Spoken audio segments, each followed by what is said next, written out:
અમદાવાદની ખાસ અદાલતે બે બાંગ્લાદેશીઓને 20 વર્ષની સજા ફટકારી છે।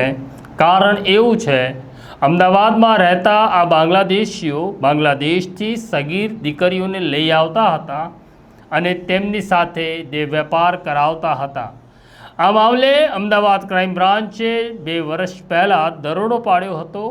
બે સગીર બાંગ્લાદેશી યુવતીઓને છોડાવી હતી, જે મામલે નોંધાયેલા ગુનામાં અમદાવાદની ખાસ અદાલતે બંને બાંગ્લાદેશીઓને 20 વર્ષની સજા અને 4 લાખ રૂપિયાનો દંડ ફટકાર્યો છે। શું છે હકીકત અને કેવી રીતના બાંગ્લાદેશનું આ નેટવર્ક અમદાવાદમાં ચાલી રહ્યું હતું તેની વિગતે વાત કરવી છે। વૈષ્ણવજન તો તેને કહીએ જે પીડ પરાઈ જાનાને રે। નમસ્કાર, નવજીવન ન્યૂઝમાં તમારું સ્વાગત છે અને હું છું તમારો પ્રશાંત દયાળ। વાત કરવી છે અમદાવાદ ક્રાઇમ બ્રાન્ચના જોઈન્ટ પોલીસ કમિશનર શરદ સિંઘલને એક જાણકારી મળી હતી કે અમદાવાદનું જે ચંડોળા તળાવ છે ત્યાં ગેરકાયદેસર વસાહત તો છે, પરંતુ આ ગેરકાયદેસર વસાહતમાં મોટી સંખ્યામાં બાંગ્લાદેશીઓ વસવાટ કરી રહ્યા છે। આ માહિતી મળતા ડેપ્યુટી પોલીસ કમિશનર અજીત રાજિયાણે પોલીસ ઇન્સ્પેક્ટર શક્તિસિંહ જાડેજાને ટાસ્ક આપ્યો હતો અને કહ્યું કે બાંગ્લાદેશીઓને શોધો।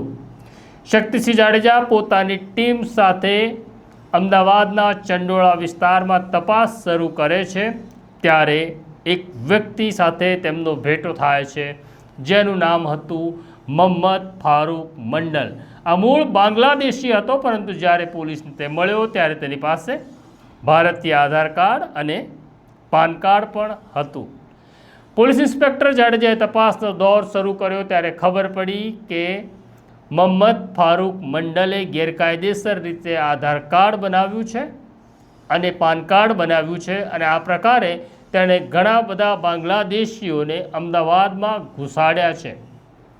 તપાસ આગળ ચાલે છે ત્યારે એક નવું નામ ફારૂક મંડલની સાથે આવે છે, સૂરજ મંડલનું।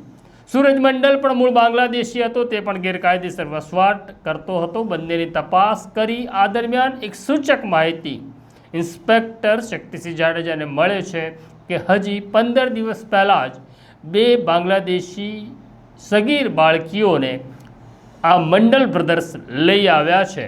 હવે પોલીસ માટે સમસ્યા એવી હતી કે મોહમ્મદ ફારૂક મંડલ અને સૂરજ મંડલ જે બાળકીઓને લાવ્યા છે તે ક્યાં છે, કારણ કે બાળકીઓનો પત્તો ત્યાં નહોતો।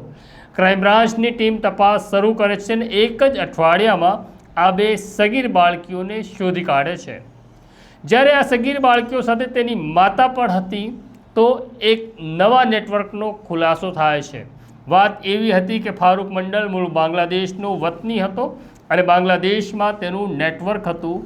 તે ત્યાંની ગરીબ સ્ત્રીઓને કહેતો હતો કે અમદાવાદમાં આવેલા મોટા મોલમાં તેની પાસે કામ છે અને આ પ્રકારના કોન્ટ્રાક્ટ તેણે લીધા છે જેમાં કામ મળશે।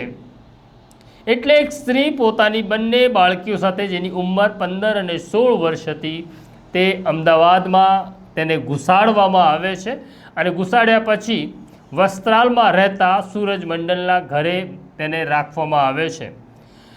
સૂરજ મંડલ અને ફારૂક મંડલની પત્નીઓ પણ સ્પાની અંદર દેહ વેપારનું કામ કરતી હતી। મૂળ રેકેટ તો દેહ વેપારનું હતું, પણ ખોટું બોલી બાંગ્લાદેશની ગરીબ સ્ત્રીઓને અહીંયા લાવવામાં આવતી હતી। પહેલાં જે ગરીબ સ્ત્રીઓ કે બાળકીઓ અહીંયા આવે તેની સાથે ફારૂક મંડલ અને સૂરજ મંડલ બંને શારીરિક સંબંધ બાંધતા હતા, એટલે કે દુષ્કર્મ આચરતા હતા।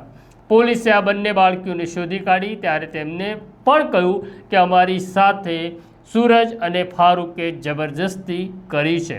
આ બંને બાળકીઓ સાથે તેની માતા પણ હતી। જ્યારે સવાલ પૂછવામાં આવ્યો કે તમારી સાથે દુષ્કર્મ આચરવામાં આવ્યું તો તમે ફરિયાદ કેમ ન કરી, ત્યારે બંને બાળકીઓની માતાએ કહ્યું કે અમે બાંગ્લાદેશી છે અને સૂરજ અમને ડરાવતો ધમકાવતો ને કહેતો જો કોઈને કહ્યું તો પોલીસ તમને પકડી જશે, કારણ કે તમે અમદાવાદમાં ગેરકાયદેસર વસવાટ કરો છો।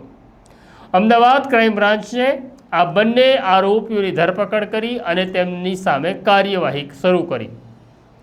પોલીસ ઇન્સ્પેક્ટર ઇમરાન ધાસુરા હવે આગળની તપાસ સંભાળે છે, પુરાવા એકત્રિત કરે છે, સાયન્ટિફિક પુરાવાઓ પણ મેળવે છે, જેમાં સૂરજ અને ફારૂકે આ બંને સગીર બાળકીઓ સાથે અનેક વખત દુષ્કર્મ આચર્યું હતું અને તેમને દેહ વેપાર કરવા માટે તે દબાણ કરતો હતો. ઇન્સ્પેક્ટર ઇમરાન ધાસુરા તમામ પુરાવાઓ એકત્ર કરે છે અને અમદાવાદની ખાસ અદાલતની અંદર ચાર્જશીટ કરવામાં આવે છે. 1 વર્ષના ગાળામાં અમદાવાદની ફાસ્ટ ટ્રેક કોર્ટે કેસ ચલાવ્યો, જેમાં સૂરજ અને ફારૂક બંને દોષિત સાબિત થયા. બંનેને 20 વર્ષની સજા અને 4 લાખ રૂપિયાનો દંડ ફટકારવામાં આવ્યો છે. આ દરમિયાન અમદાવાદ ક્રાઇમ બ્રાન્ચે આ બંને સગીર દીકરીઓ અને તેની માતાને બાંગ્લાદેશ કાયદેસર ડિપોર્ટ કરી દીધી હતી. આમ આ 2 બાંગ્લાદેશીઓને અમદાવાદમાં દેહ વેપારને લઈને, દુષ્કર્મને લઈને સજા થઈ હોય તેવો પહેલો કિસ્સો છે. આ સ્ટોરી અંગે તમારે શું કહેવું કોમેન્ટ બોક્સમાં જરૂરથી લખજો. અમારી સાથે વાત કરતા રહેજો. અત્યારે મને મારા સાથી સોનુને રજા આપો એ પહેલાં અમને સબસ્ક્રાઈબ કરવાનું ભૂલતા નહીં. નમસ્કાર.